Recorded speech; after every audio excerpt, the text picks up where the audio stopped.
Thanks everyone for being here. I thought I'd stand because I'm kind of small.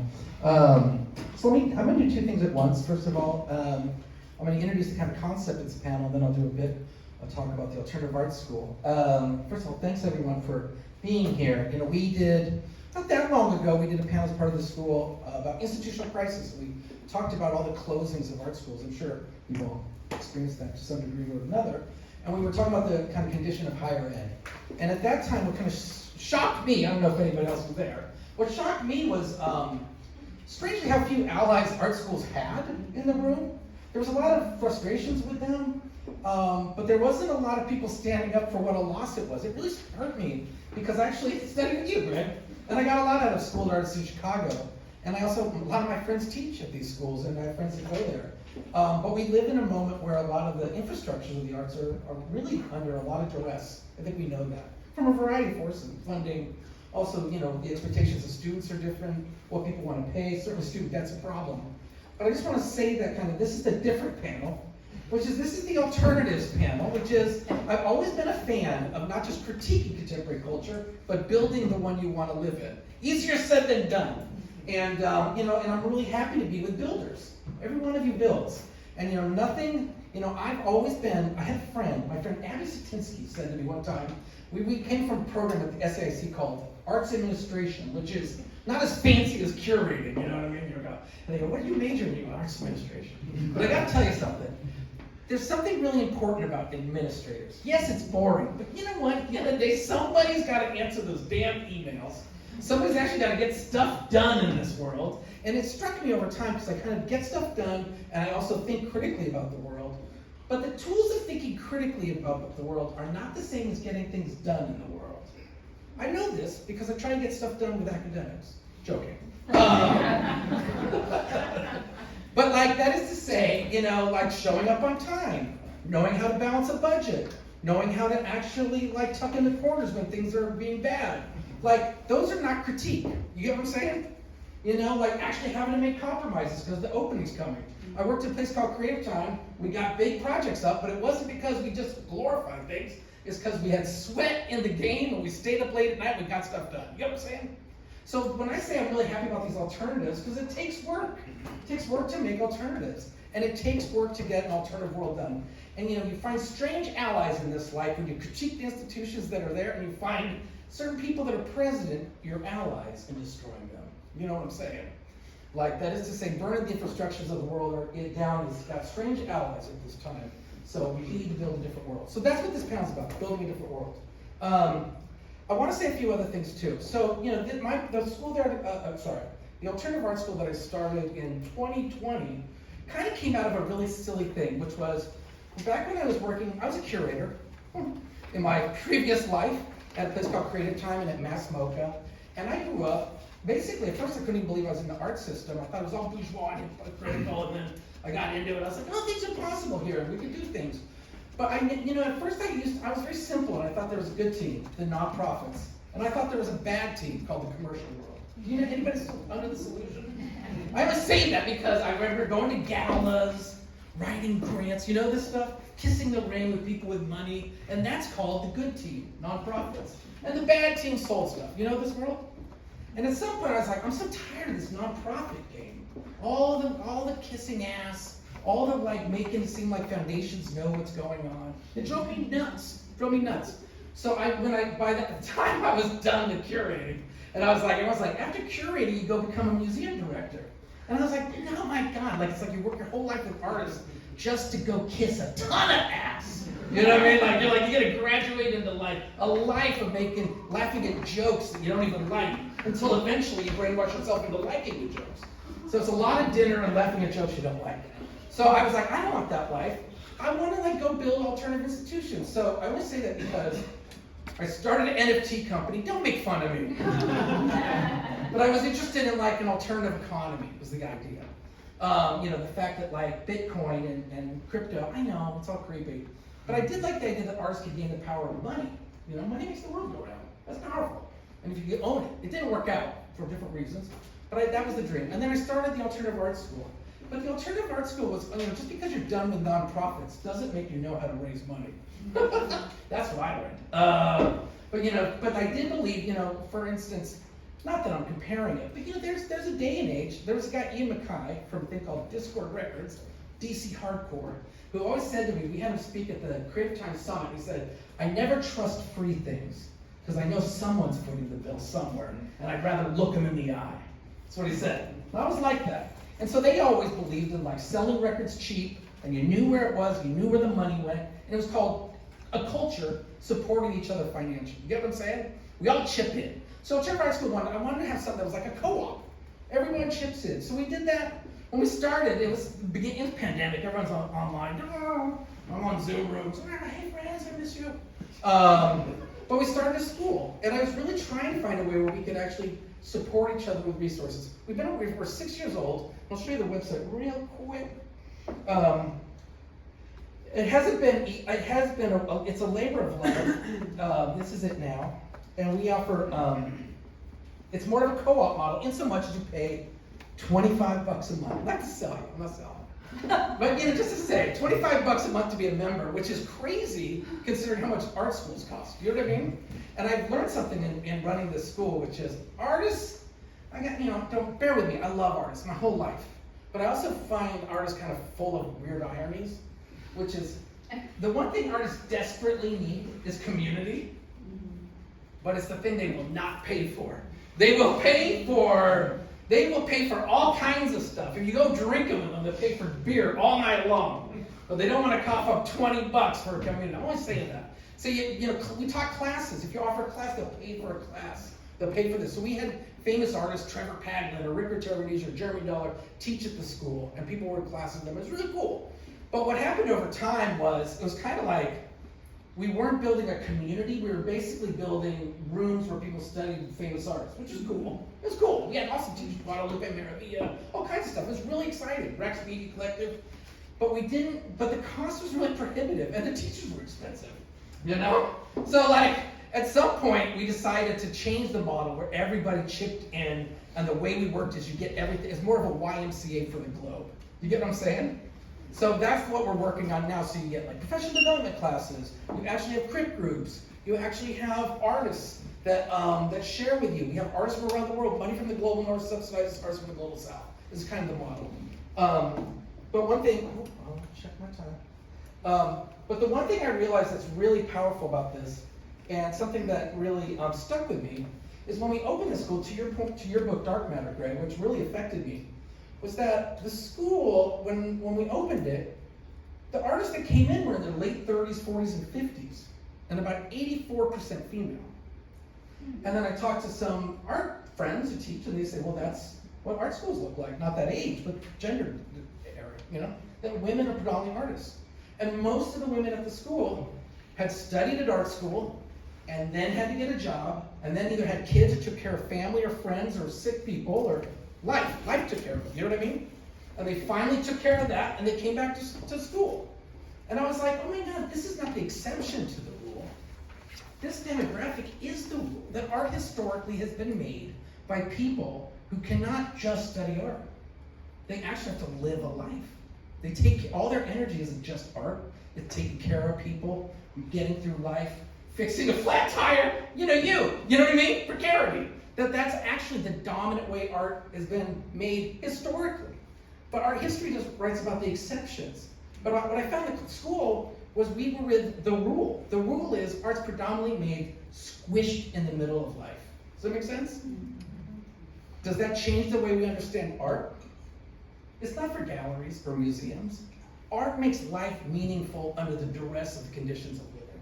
So that's kind of what we teach and think through. It's like, what does art matter to you as you live your life? And not only that, I always tell artists, like, the best thing about art is getting to know other artists. And as much as it seems old, the idea that we can get on Zoom and meet artists in Ghana, in Sao Paulo, in Bogota, in Istanbul, and that we go through things together, we collaborate, we do shows together, how dope is that? And so our goal at the school is we don't need to ask people for shows, we're just gonna give each other shows. So if you come back here August 19th, we have 2 shows. We have a school newspaper where artists contribute and then everybody in the newspaper distributes it. So last time we had an artist in Tehran distribute the newspaper all through Tehran. You know, it's literally physical paper, fun, right? With material culture. And then we're having also a show that's in a box. We did a Fluxus box, so everyone's got a box and we'll be unboxing that. So we give each other shows. I'm at time. So this is my intro to the school, to what we do. I want to just say thank you to our panelists. We're going to, each person's going to get some time to basically present what they do. And I hope you all leave here excited to either join some of the models or participate in producing your own alternative models. Thanks so much.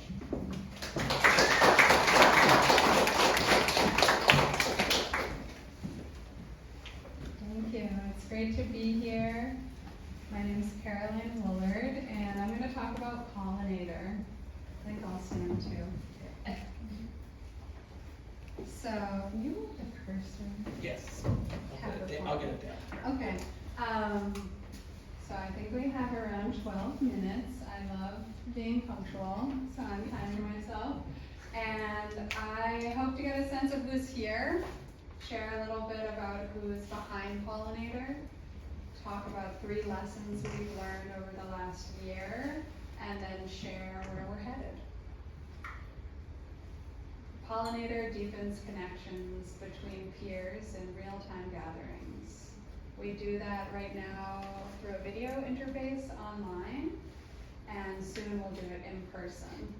To get a sense of what it feels like, I'm going to give you a prompt and you can take it or leave it. It's an offering.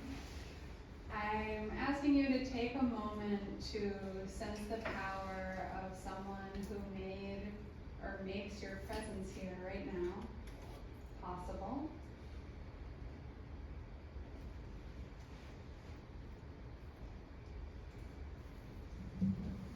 And then, if you are up for it, turn to someone near you that you didn't arrive with, because you all care about this topic and you chose out of your busy life to be here.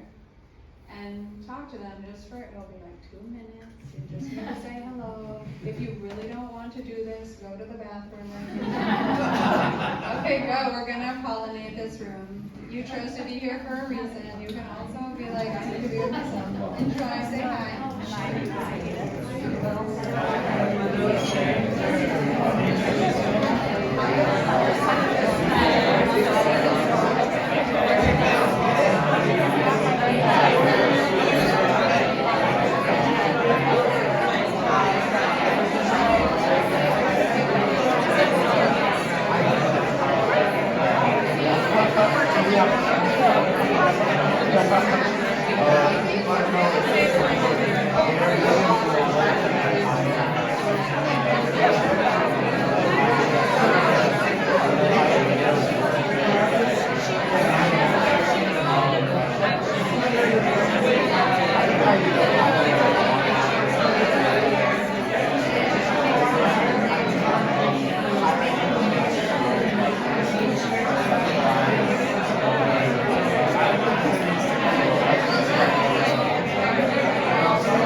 here, I'm like, look at all these people who live right next to each other maybe, and don't even know each other. So thank you for bearing with it. That's cool. Here we are. And I will share this part briefly. We're building artist-led technology to weave relationships of mutual support. We're doing this because our sector is under pressure, and we believe that we can build missing infrastructure. Also because artists use what I call exiled knowledges, all of the senses, and that is key to transformation. So for us, it moves beyond the arts into social change. And we're told our ways of being are worthless, crazy, and stupid, but we do it anyway. And we can do it together. So we're deepening connections across aligned organizations and aligned people.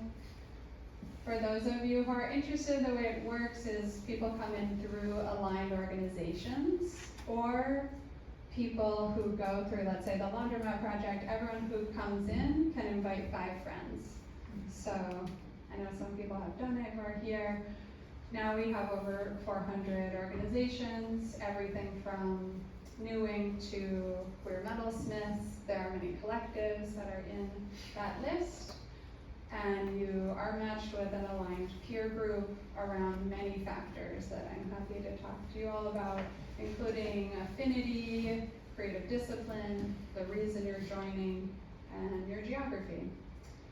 You then learn a goal-setting method. It's a peer coaching structure over 5 weeks, 90 minutes, 5 Fridays.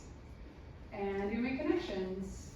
Right now, there are over 7,000 people who have come in the first year, which is not expected at all. And they are half emerging, half mid-career or established. Who's behind it? Since 2008, I've worked with collaborators to build platforms for shared meaning making and action. I think that's a way to describe pedagogy, shared meaning making and action, including trade school, working on making and being and art co-op. And this is a long commitment to the solidarity economy as it intersects with the arts. This is our small team, or Isaiah, Martin, Todd, Matt, Naja, Futaba, Willa, and myself.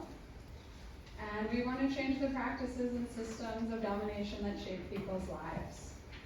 While technology creates rules and norms around communication and governance, we can shift from technology for exhibitionism and consumption to tech for shared governance, ownership, and belonging. And we have the skill sets to do that. And Nato asked for like the real talk, just like how to get it done. Imagine this is a radical arts administration workshop. So this is for real. We launched a year ago with a team of 4.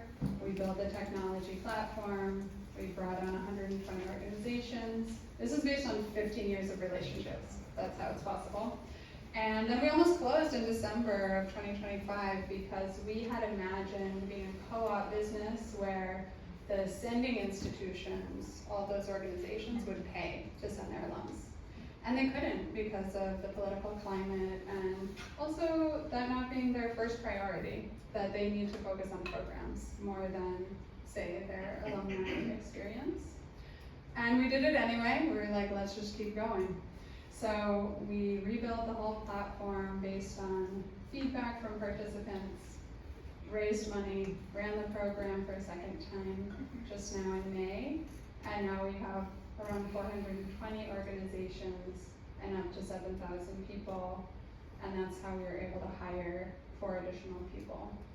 And I'm happy to talk more about the emergent model. For those of you who are curious about building technology, again, we can talk about this more in the Q&A, but I would say build an aligned engineering team. The engineers are also artists. No code is not there yet. Secure what people will call patient capital rather than venture capital or investment. We have grants that are supporting us. And choose a narrow offering. Often as artists, we like to do everything. It's important to choose something simple if you're building technology. And then try and find a fit with your community, with your participants. That's what we're seeking right now. Like, what is the long-term, simple offering? It might be grants plus peer coaching. We'll see. And for those of you who really, I'm a Capricorn, I would always ask money questions in art school, and they'd be like, that's so boring. And I'm like, you must be rich. So here's how it actually works. We get grants, those are our funders right now. And we also get what's called earned revenue, meaning we create reports and do different consulting aligned gigs with foundations who want to know about potential grantees. So 97% of our participants say you can share my data with grant makers. And so sometimes they pay us to give them long lists, like who should we fund? That's also what we do. And then we have a technology sister company that builds the tech, and we own it, the code, etc. And that's our model. I would say we're an entrepreneurial nonprofit, so not seeing these two sides as separate, nonprofit and business, but instead seeing the grant world as a place to get slow and patient capital runway toward a business that's more sustainable and is owned by artists without external pressures.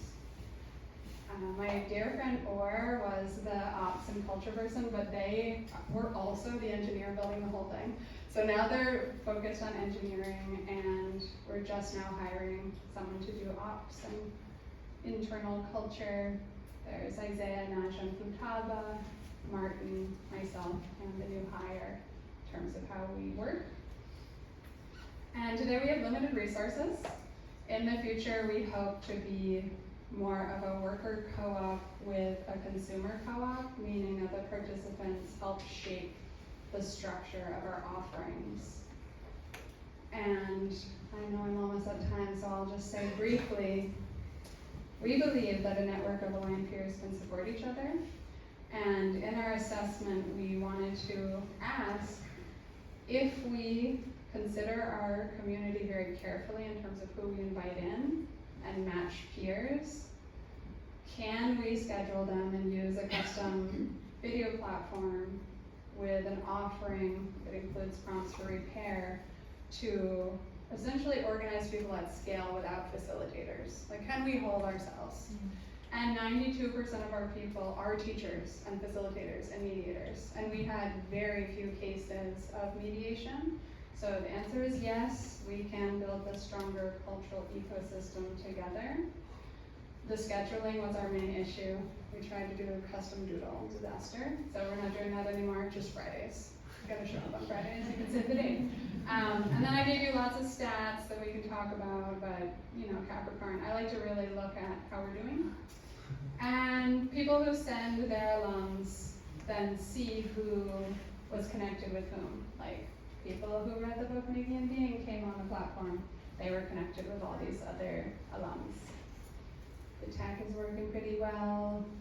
I'm gonna go toward the end. So if you're interested, you can come through a friend who will have a code or through a sending institution.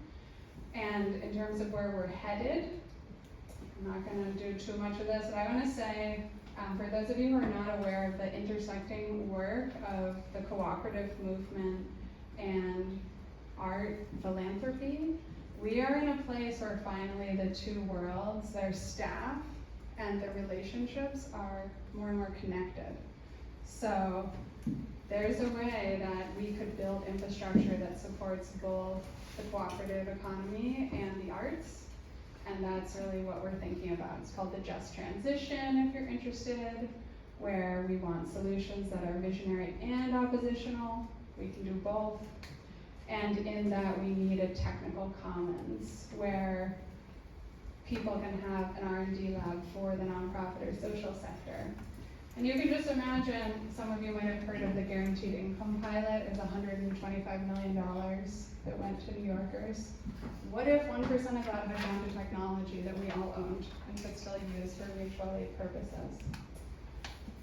Anyway, I just wanted to show some diagrams that I love. This is from Lizzie Mokel about the business of art, and ask you to imagine which infrastructure our sector could build to make the most impact.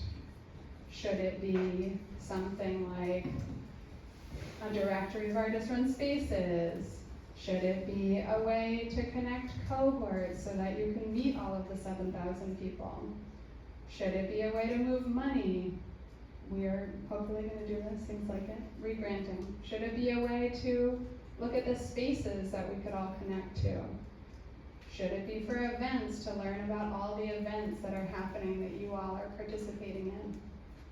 Or should it be about news? We made a kind of New York Times for our community. So that's many things, and in summary, we believe technology can be made by for artists to weave relationships of mutual support, and you can email us admin@pollinators, answered by all of us. Thank you. Thank you.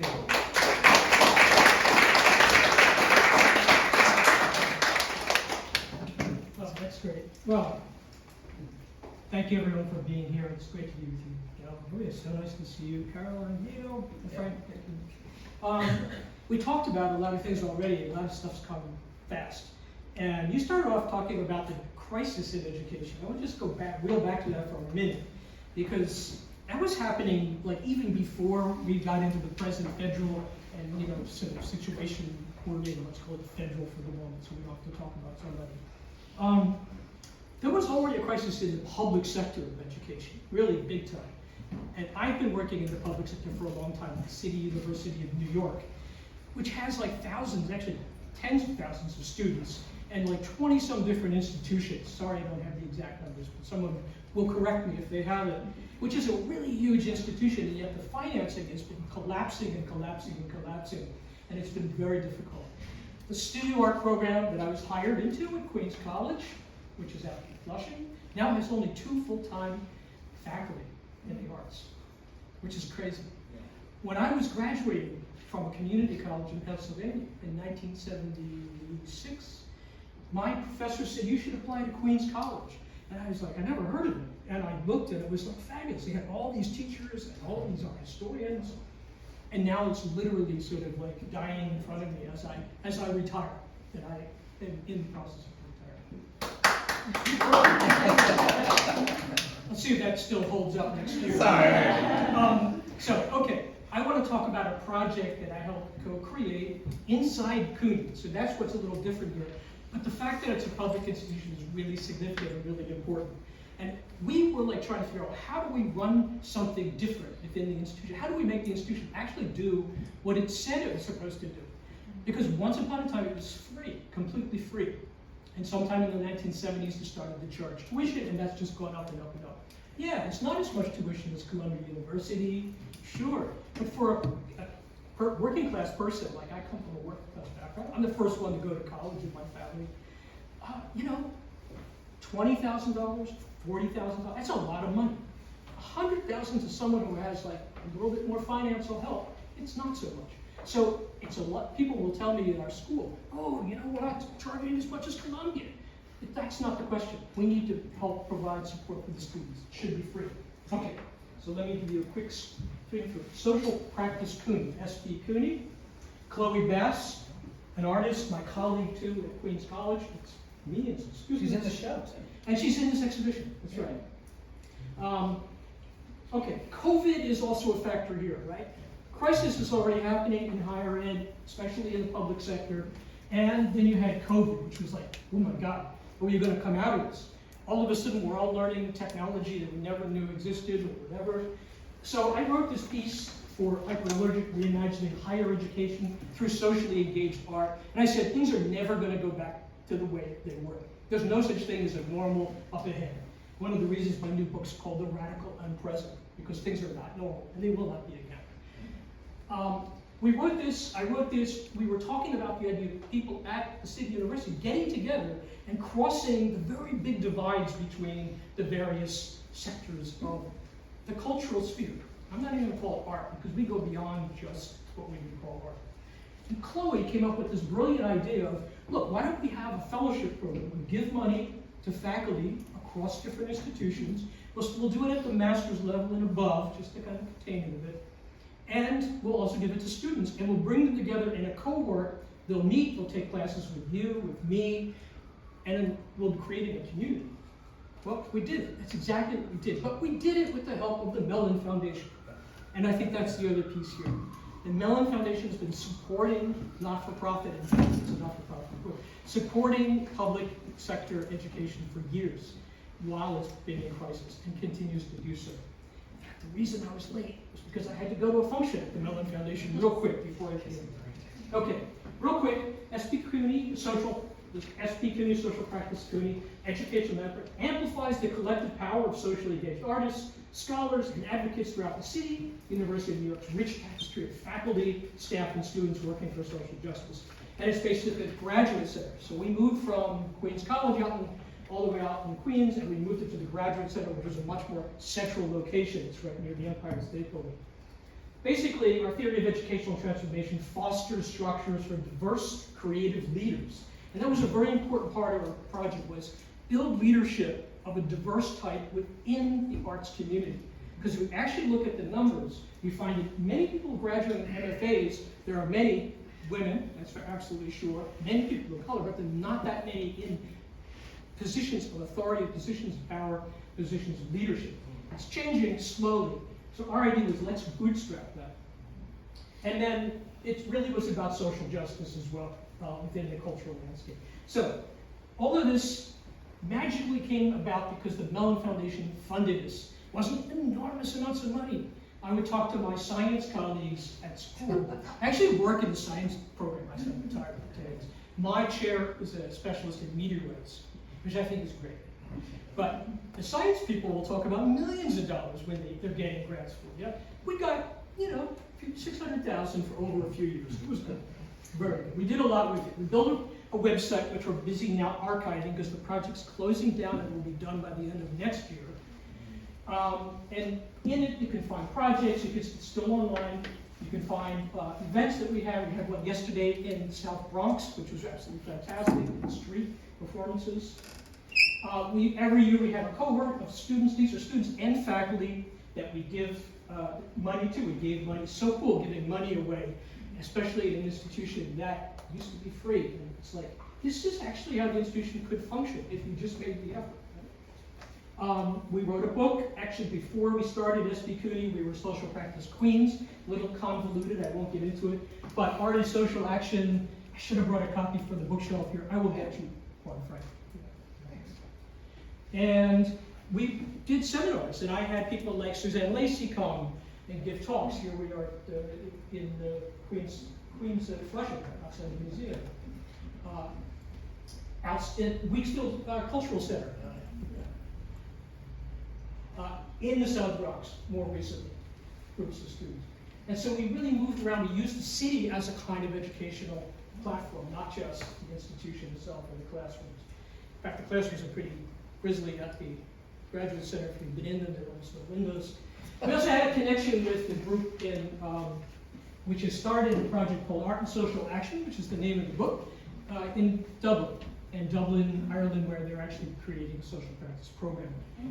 So the other piece of this is Catherine Lasoto, who we hired as our associate director, created a podcast series. This was the first with Chloe and me, and you can find that. It's called Part of the Practice, and there's many people coming up from within the system, so faculty and students talking about what they're doing. The last thing I'll just say is that not that long ago, I don't know if any of you were there at Creative Time, we did a presentation, Claire Bishop, Tanya Bergera, Pablo Vergara, Tom Finkelpart, and myself, about the crisis in education. And we don't have time to get into that now, but we do have a transcript of what we talked about on the website that you can look at. And we really went all the way back to Immanuel Kant and the situation he had with the king in the time, and the Enlightenment, because the king said, Kant, you got to stop, teaching this stuff at the university. And he made the promise to the king, yeah, I'll do that. Then the king died.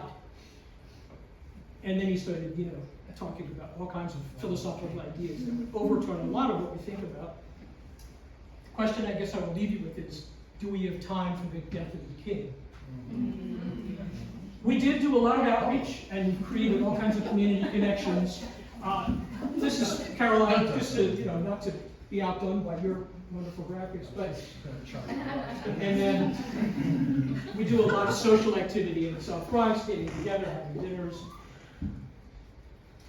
There was some notice of our closing down recently, and I would say, let's remember the owl Minerva, it flies at the end. And I think there's more ahead, a lot more.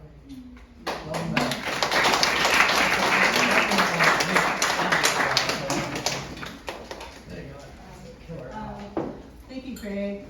Talk about seizing a moment and making things happen. You know, we're talking about building worlds. So I'm Maria Hupfield, and it's really good to be here back in New York. So in 2010, I left a tenure-track teaching job in Vancouver, BC, as the first Indigenous hire, and moved to New York for love. Cashed in my pension, and I was a full-time artist. Living and working, so it's just how I know a lot of these characters and yeah, different folks here.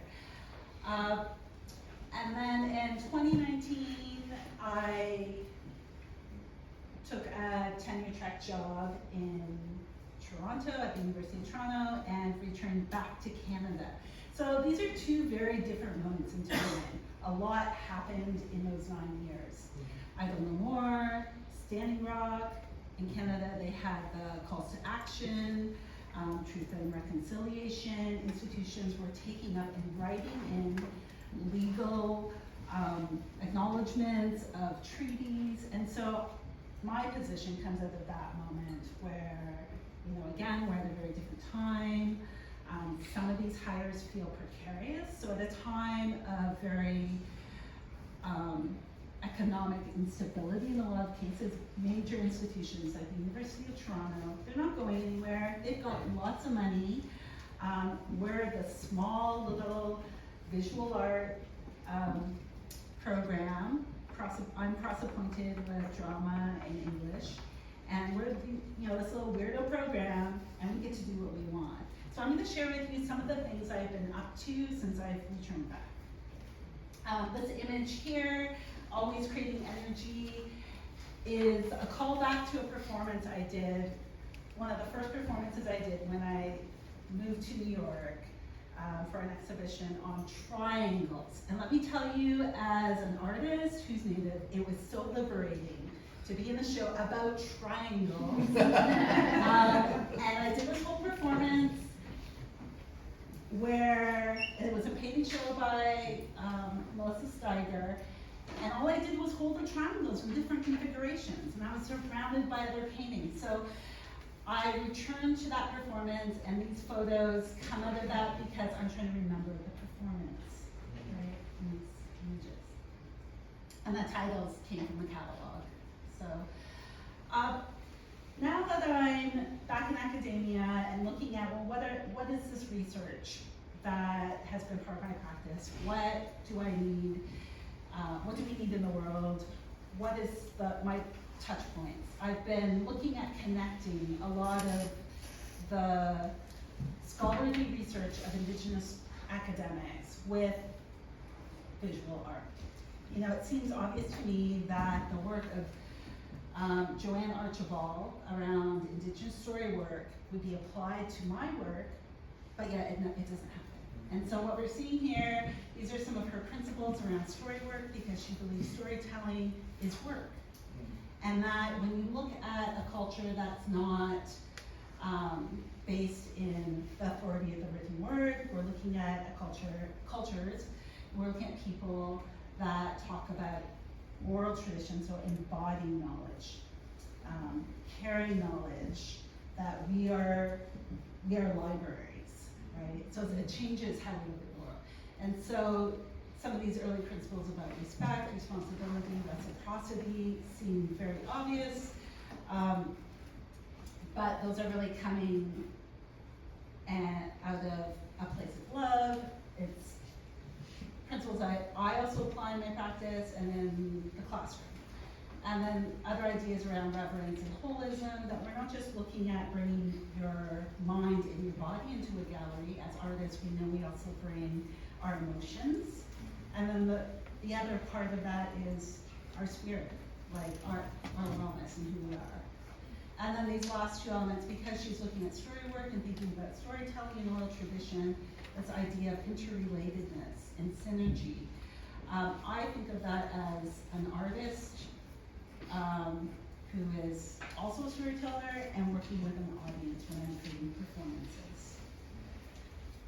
And with that, there's all of that synergy. In that way, art for me is living, and it's living because it's relevant to our present day, and we're putting it in practice. So if I'm seeing a Greek and Roman reference, it's because it's still relevant to us today. This is a work, very recent work called Power Couch in a Big World, so I'm working with references to some supernatural, powerful beings that are based in the natural world. So I'm dealing with representations. Here we're seeing two different sides of this item, which is a huge pouch. And this is a pouch that's so big that I can get in it. And right now it's in a museum, a historical museum, or a house that's a historical museum, displayed on a bed.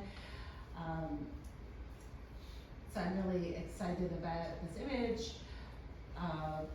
These are some representations of it, but then I've also worked with the same image, or the same subject matter, but as abstraction. So if we think about modernism, these are not empty symbols, but they come from references.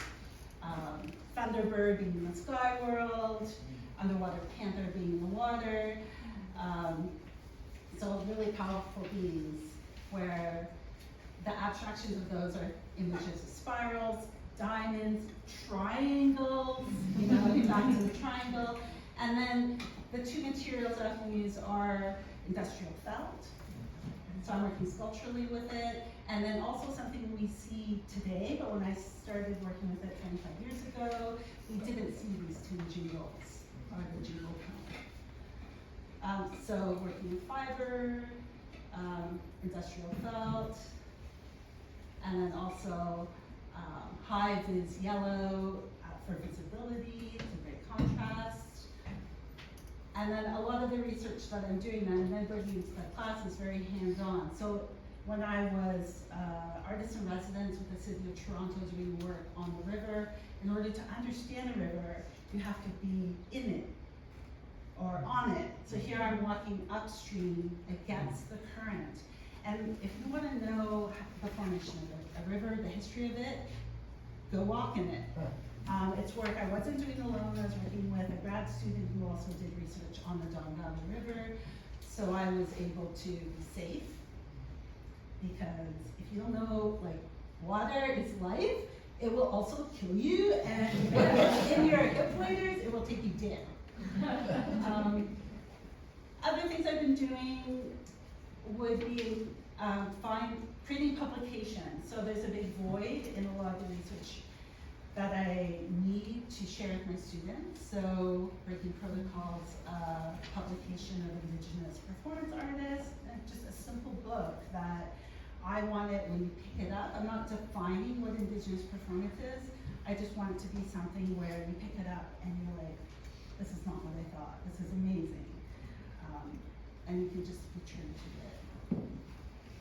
So I run this space called the Indigenous Creation Studio. These are some of the things that we do. I often teach classes in a lodge, so outdoors on campus. We do campus walks. This is work that I can do because there's a whole team of other scholars and the Indigenous Student Center as well. So they're also helping with that work. I think because it's a different moment, prior to this moment in time, it would have been stuff I would have to do totally on my own, and it would get so depleted. I think that a lot of scholars get burnt out from that, but I'm able to really focus on my area of specialty. How am I for time? You have 1 minute. Okay. Two projects out of that are the Mishkiki Gidigan, which is a planting, garden work, and then Majijuwan, which is an online archive, which is actually a curatorial project, which I won't really get into, but it's a way of restoring some of the ideas of what we think art is, and it includes things like historical, like a Jimon or a canoe, and then also a river. Like a river is an art object on here that has life. And lastly, I'm gonna end with this photo because it's a Montanino from when he curated this performance. All right,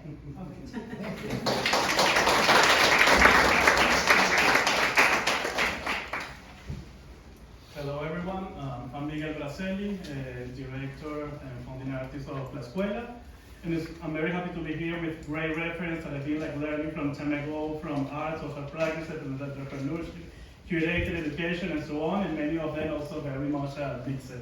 La Escuela, we define it as a platform for collective learning in public spaces.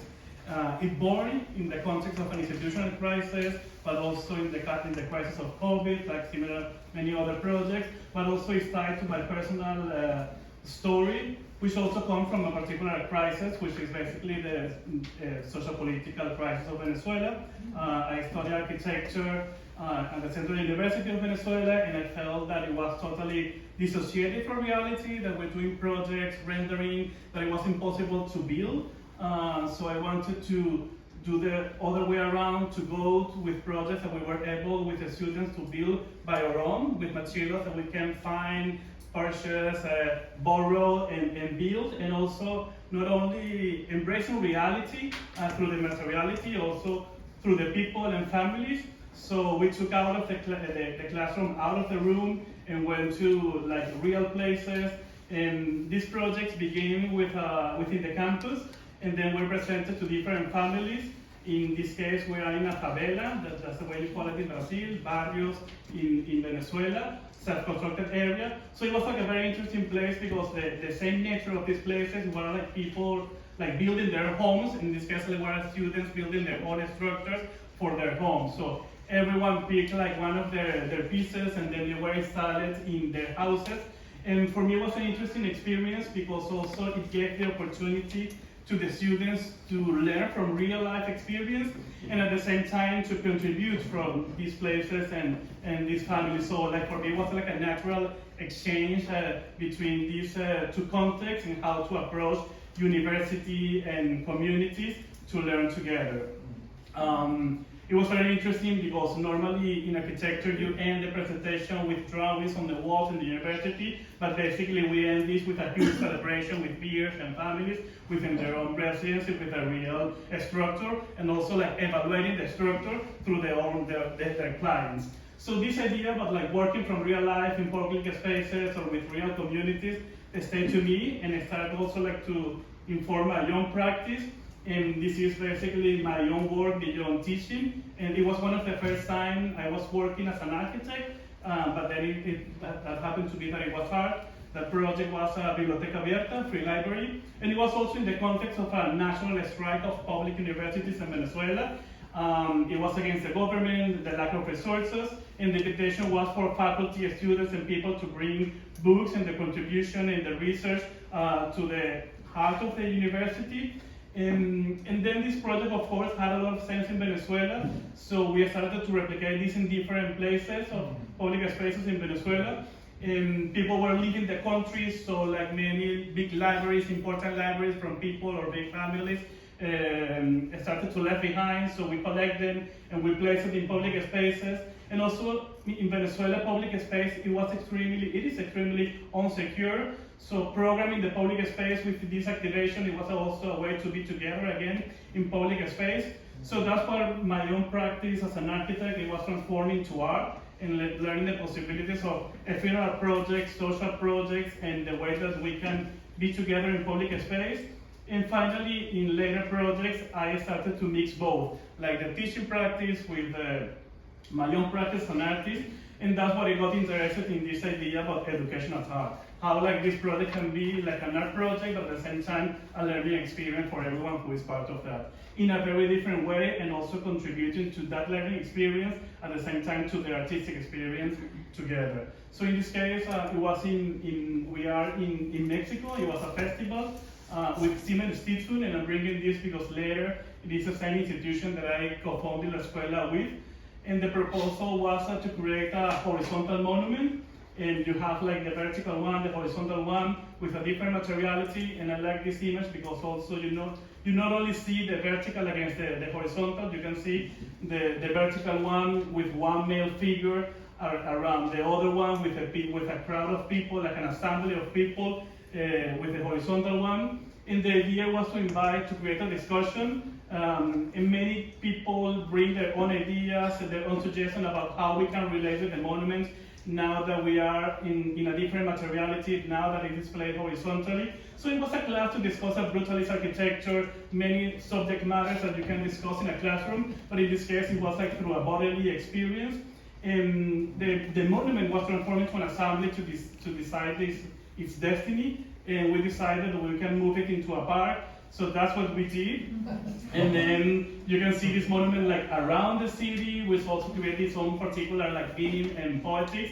But it's also like was an interesting experience. And actually, funny fact, it was the first time that I was inside the monument, like carrying the monument with the people. And that's also when I learned as an artist that with this practice, you don't need to over-design the dynamics. And sometimes we're very much worried about how to over-design these social dynamics, and the idea of just being together, doing something, solving a problem together is good enough as a task for everyone to do.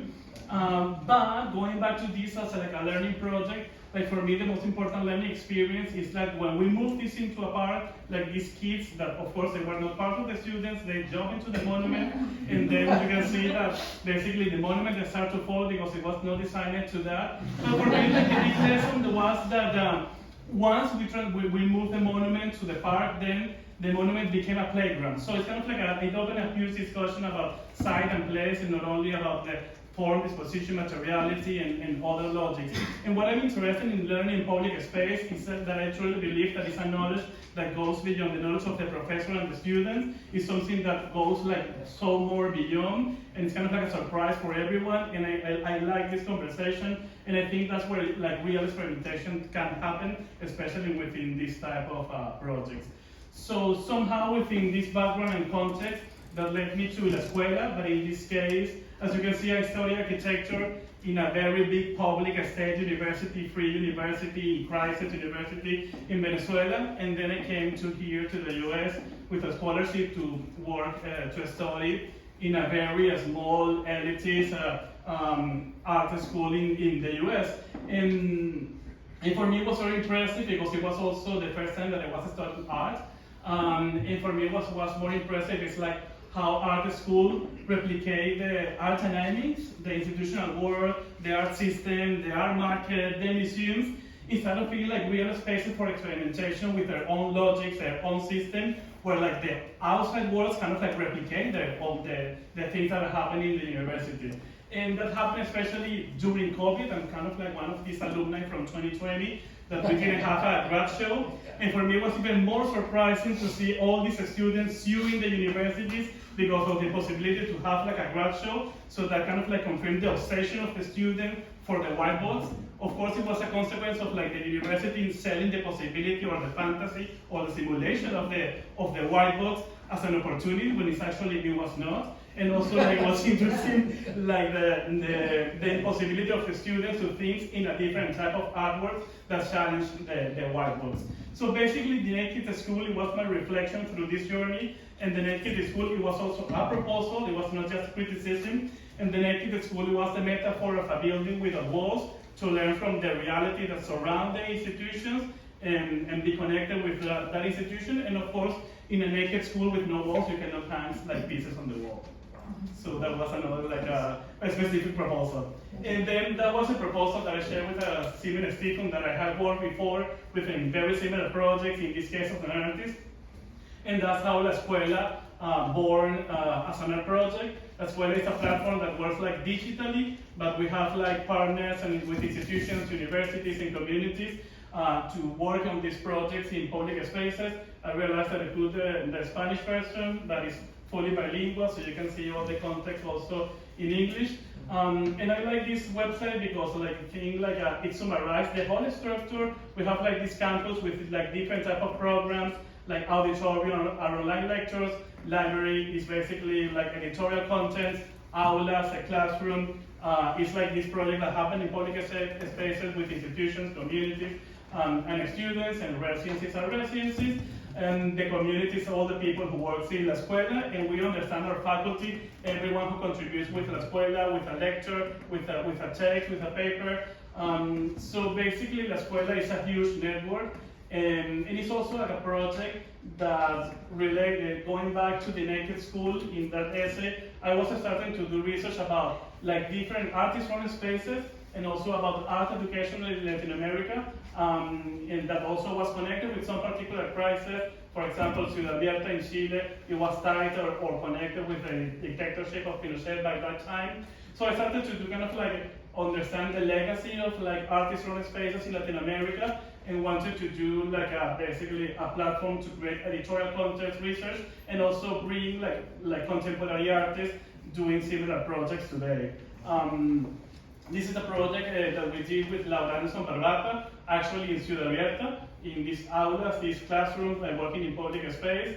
So it was a collaboration between Laura, an artist, and Ciudad Abierta with the faculty and students, engaging with what they call like los bailes chinos, which is a local tradition, and also engaging with the tradition of like Ciudad Abierta, creating these like bodily structures. In this case, it was connected with the fishermen in the area. I'm not going to go deep in the history and the meaning of each one of the projects, but I do believe like the images can like communicate the values, aims, and the research behind each one of these. I really love like this one from Eleonora Fabiao. So we work with visual arts. Eleonora is from performing arts. We work with architecture, but also I believe also this is an image where you can see everything is together, mixed, even architecture. But in terms of architecture, like for me, it's like we're finishing there. Okay, in architecture. This was kind of like a particular exercise, like inviting students and community to find a community and to build a school in public space. For going further with this idea of learning in public space, and in this case, the students build like a school for learning how to swim in open water. So it was like several platforms, and then we started to do like schools through different competitions.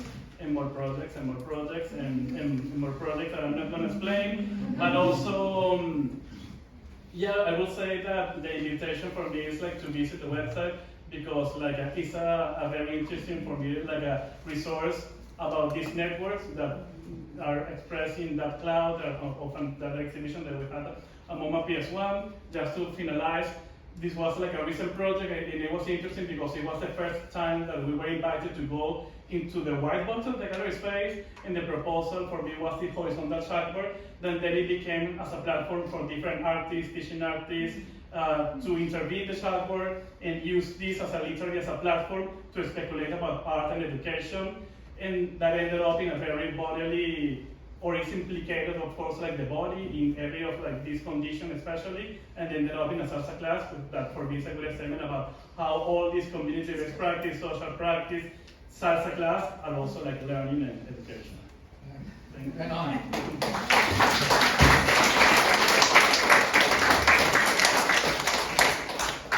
Okay. All right. So, first of all, how wonderful! Thank you so much, everybody, for presenting. I'm going to say something, then we'll open up for questions. I think we're well over the time, but I want to say something, which is I'm really thankful to have lived in the arts through my life, and I have to say, there's a school called, over the years I realized I'm in rooms, and I don't know if you're like this, you start seeing the same people over time, and you realize your life is a school. You ever notice this? And living in this weird like periphery of the art world is its own pedagogical experience. Like, I'm so grateful for the work you all do. To see Maria walking in the river to know the river as a pedagogical method, to see these incredible images from La Escuela, to hear all the incredible stuff that Greg and Chloe and team sloughed out at Queens College, and also I was a student. Caroline is like a universe of alternative models. But I think I'm so grateful for all of us as we travel through this life, because sometimes, like, the thing that I'm really blown away by is the scale of this dark matter, so to speak. The scale of how many artists and inspired people are out there in the world, that we are the rule, we are not the exception. And while we certainly do not have, quote unquote, the resources, in terms of finance, we certainly have the resources in terms of human energy and collectivity and solidarity. It's evident, and I've lived through it. So, this is just a moment of thanks to all of you and thinking about it. Here we are in an organization that's celebrating its 200th birthday. Can you believe that? Of an artist, New York's oldest artist-run space. And the older I get, the more value I place in alternative artist communities as the place that true education happens. So just thank you. And it's not an easy life. I think we all know this, right? It's really hard. It's hard to pay the bills. It's hard to get any kind of credit when you go down to dinner and people ask you what you do for a living. Life just is kind of hard. But at the same time, it's magical. So I just want to say, this idea of alternative institutions, what other life would we live?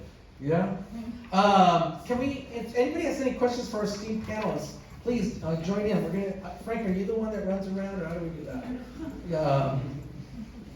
Yeah, anybody? Okay, here, in the back, we'll go there, and then we'll go here. Hi, thank you so much for sharing your individual stories and frameworks. I had a question around how funding or your priorities in funding, whether it's actual financial funding or your energy, has shifted in terms of prioritizing programs, human capital, or just anything in general. I know the funders are also shape-shifting. A lot of nonprofits are merging, strategically kind of flowing differently in different directions. But in this time, how have you kind of prioritized a little bit differently, collected yourselves a little bit differently to hopefully sustain it for maybe the next 100 years? Fingers crossed.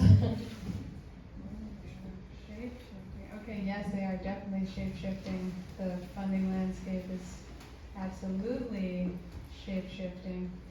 I would say for me, I guess I'll just stand if I can actually see you. For me, and then I'll say a little bit what I think for us within Pollinator. There was a moment in 2025 where we realized that the institutions could not pay to send their alumni, and we talked very deeply about closing. And for us, I think many of the people who work at Pollinator, we really do want this to be paid work. Many of us previously worked together in collectives where there was no money, and we're like, nope, this is not that, this is a job. And if we can't be paid relatively soon, we will close. So there's a clarity about, okay, we can only work for free for so long. It was I don't know, maybe, we worked way more than we were paid for, but something like a few more months and we'll see if any money can come. And then, as we were watching the shape-shifting, I think there was also a real energy, I'll say at least in myself, around persistence and seeing so many crises, even I'm in my 40s, since 2008 until today, and knowing that in these crises, a logic of solidarity and collaboration and mutual aid again becomes obvious even to dominant elites. And so waiting for enough of, the Titanic image where it's when the people on the deck of the Titanic also see it sinking, and we all have been calling out we're sinking. Yeah, so enough elites were finally sinking that then it was the logic of cross-pollination is also valuable, even to the elites. And we had to wait long enough for, I think it was one funder, gave one check, and then it was okay, we'll keep going. But we are very clear with each other. I think progressive nonprofits and art spaces tend to have a high overhead of communication, and treating this like we should also have families and be caretakers and have our own need for rest, like a job. And so we don't do that. We have very clear experiments around how little do we need to communicate and still get things done internally. Yes, so it's very much a job, and it's very much modeling internal caretaking so that we can do it outwardly. And it has not been easy. We definitely got to the edge of burnout to persist until now we have some grants. But it's not a pretty place. Philanthropy is very controlling and is shape-shifting all the time. And we do want to be a business because it's not, we need to be able to say things and be resilient. So long term, we can't rely on that. And I'll just say, the alternative ed school's always been non-grant funded and made its living and paid everybody the entire time. So, thank you guys. You know, we collectively pay for each other, and you know, I've always had a gripe with things that are free that has sought equity for too long. But it's not easy, I gotta tell you. It's when you're responsible for paying your staff and money's low, it's really depressing. We've had to make cuts and all that stuff, but we've done that. And you know, by the record, you know, I don't know if you know the group eFlux. You guys know eFlux? You know, they're for profit, you know, because they're like a listserv that made a lot of money. But my experience in the art world was eFlux stood out like radically because it clearly didn't make its money through nonprofit stuff nor through commercial gallery stuff. And I always feel like if you could point your own North Star with cash, you stand out like a sore thumb in the art world. Like, unbelievable. So, easier said than done. Do you want to say something?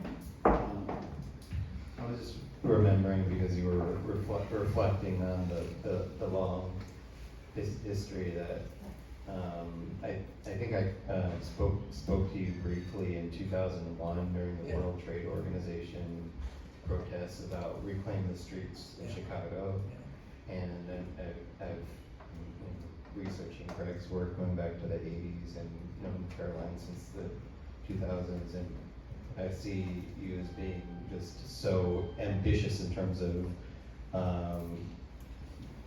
thinking about political change in society and using culture as a tool of change. And I'm just I'm wondering, maybe I don't know if you also are interested in thinking about that, but how do you view your ambitions from way back in terms of what you're doing now and the potential to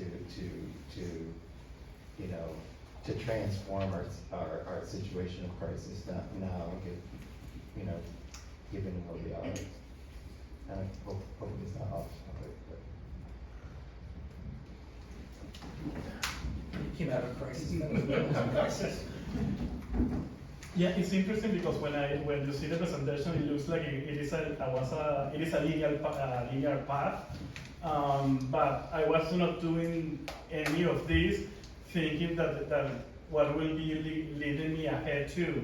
I think it was kind of everything that I did in Venezuela. It was answering a specific crisis in a very naive way. And actually, I discovered like I was doing that as an architect, and then the art world in Venezuela discovered what I was doing, and I discovered the art world, and I discovered like many things, and I even had to shift my practice to the art, understanding, okay, this is art, and I need to figure out the art protocols that are different from architecture.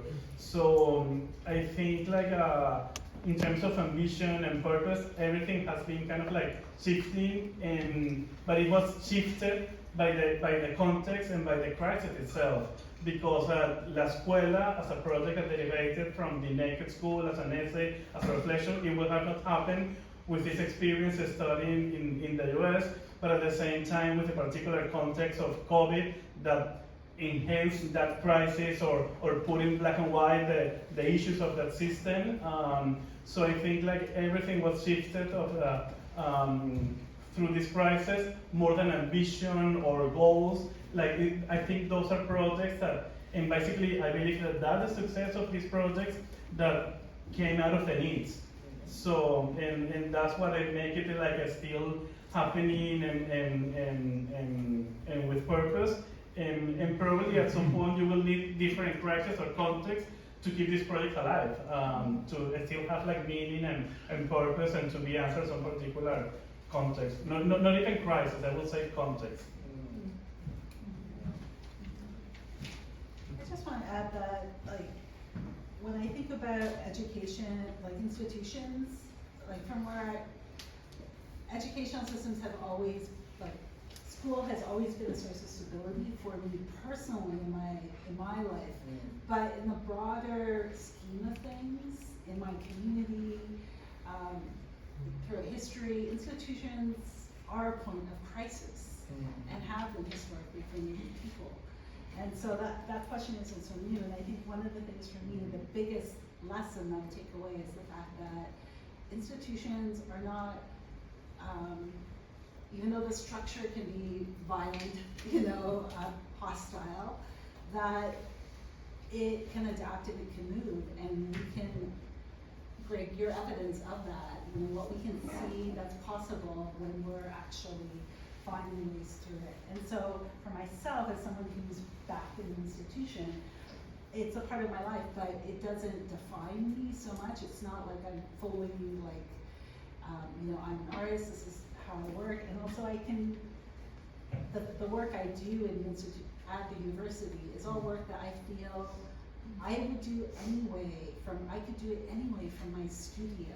And should we be so lucky that I'm there working with them in this moment? And so that helps take some of that pressure off, that I'm totally feeling compromised, and I can form partnerships with the Native Women Resource Center, who may not have finances to bring guests in, and I can bring those people into classrooms, and I'm just finding creative ways, which is something that was happening, when I was in Brooklyn, doing all of that on multiple projects.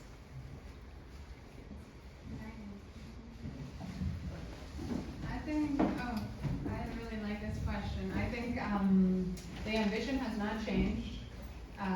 For me, I somehow found my way into solidarity economy, like cooperative organizing in the city around 2000, I don't know, 6, 7, something like that. And it's about shared power and shared wealth, like who owns the thing and who decides, and how do we have more shared power together.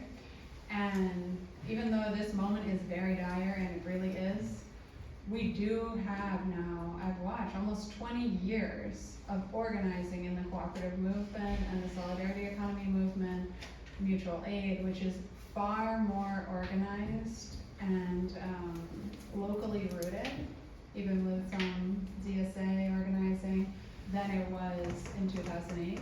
And also I found that when I was an artist that would talk about political economy, economic justice as racial justice, it was less received in these kind of art spaces.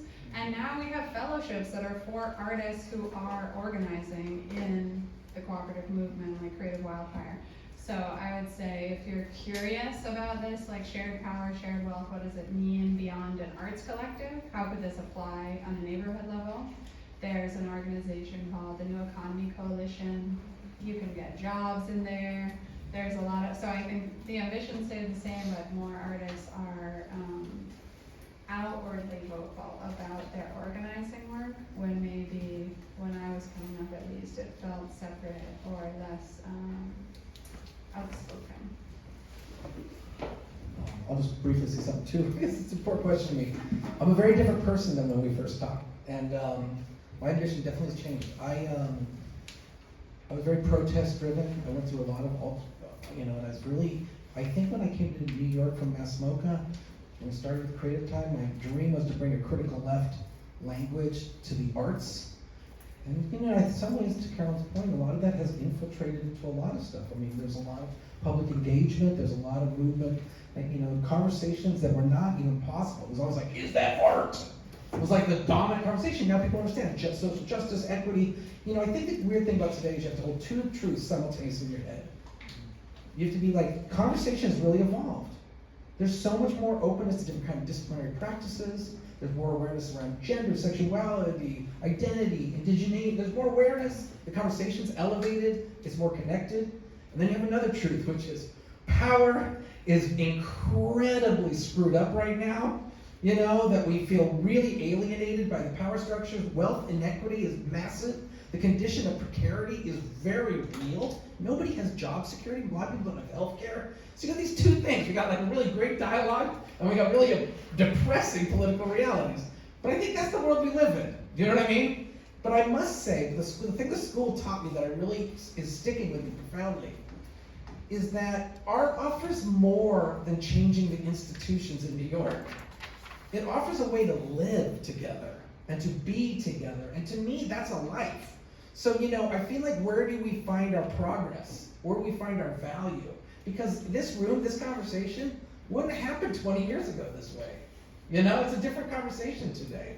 And yes, the institutions are crumbling, but like to Maria's point, they've had their good and bad, I think, you know, and I feel like valuing what the art dialogue does for us in a really private, under-stressed way is where my head's at, which is a smaller ambition, in a way. It's a more domestic, female vision than it was a very male protest resistance vision, if that makes any sense. So I've changed. Oh yeah. Frank speaking. Yeah, just curious, looking at the wall, I was excited for this just to see what's ahead beyond the timeline there. You really got to see the diversity and the types of like schools. I'm curious for each one of you if you could share one word that you would like your school to remember if it were to be on the wall.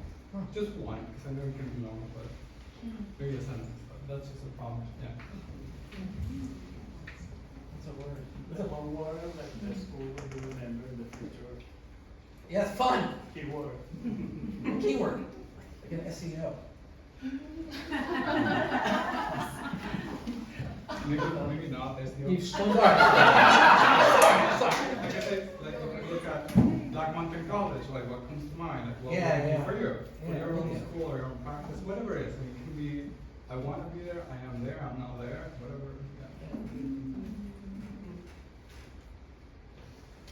I mean, the word for me would be unlearning, right? A lot of unlearning that has to happen. Yeah, for me will be collective learning public space within that area.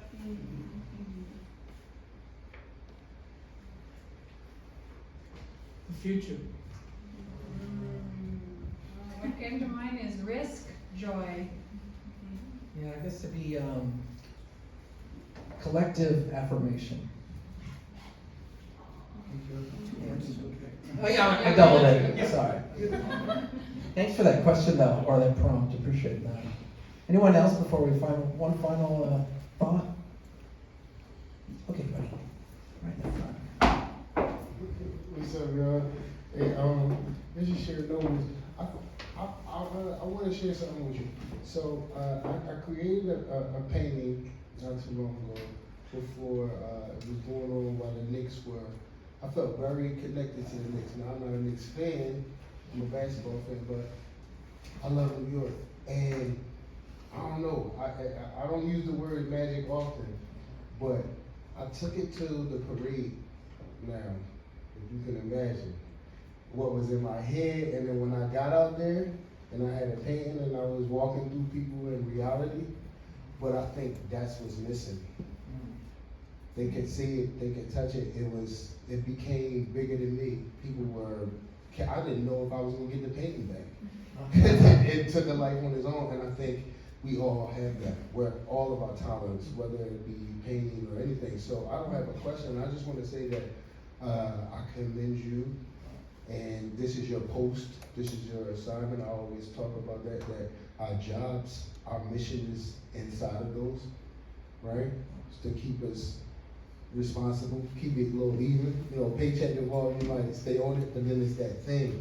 It's like, this is why I'm here. So, thank you. Thanks. Appreciate that. I also think the Knicks parade is such a great example for Escuela's example. It's really wonderful. Well, listen, thank you, our panelists. Thank you to everybody. Thank you for you coming out. We'll have a reception. Thank you, African, Natalia. Thank you.